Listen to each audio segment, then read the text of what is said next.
Nililinaw ngayon ni Interior and Local Government Secretary Benhur Abalos Jr. na hindi muna manghuhuli ng mga rice traders na hindi tatalima sa itinakdang presyo sa ilalim ng Executive Order No. 39 na.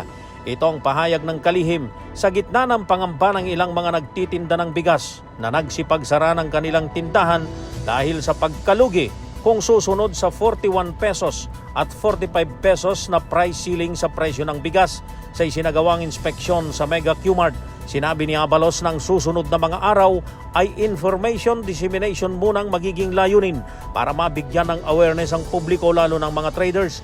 Bukod kay kalihim Abalos, kasama rin sa nagsagawa ng inspeksyon ang mga opisyales ng Department of Agriculture, DTI, Metro Manila Council President at San Juan City Mayor Francis Zamora, Quezon City Mayor J. Belmonte maging si MMDA Chairman Attorney Romando Artes. Sa harap pa lamang ng palengke ay mayroong inabutan ng mga opisyal na 41 at 45 pesos na presyo ng bigas na pinilahan ng mga mamimili. Hinikayat din ni Abalos sa mga retailers na magbukas ng kanilang tindahan dahil binabalangkas na ng DTI ang planong pagbibigay ng financial subsidy sa mga apektadong nagtitinda ng bigas. Sa panig naman ni Quezon City Mayor J. Belmonte, bukod sa tulong ng national government, ay mayroon ding laan na tulong sa mga manininda sa ilalim ng kalinga ng QC para sa negosyo program.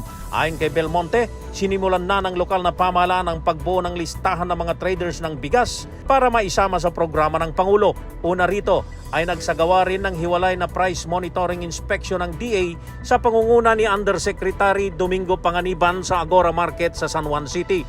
Pagtitiyak ni Secretary Abalos, pansamantala lamang ang pagpapatupad ng rice price cap dahil malapit na ang anihan ng palay sa iba't ibang rehiyon sa bansa. Aminado ito na marami ang nagsamantala sa presyo ng bigas. Nais matiyak na mga opisyal ng gobyerno na may patutupad ang nakasaad sa ilalim ng executive order na naglalayong pigilan ang manipulasyon ng mga traders sa presyo ng bigas sa bansa. Batay sa nabanggit na kautusan na inisyu ni Pangulong Ferdinand Bongbong Marcos Jr., ang sinumang lalabag ay maring makulong ng 1 taon hanggang 10 taon at multang 5,000 hanggang 1,000,000 piso. Para sa kauna-unahan sa Pilipinas, DZRH, ako naman Val Gonzales, tuloy-tuloy sa pagbabalita, tuloy-tuloy sa serbisyo. Sama-sama tayo, Pilipino.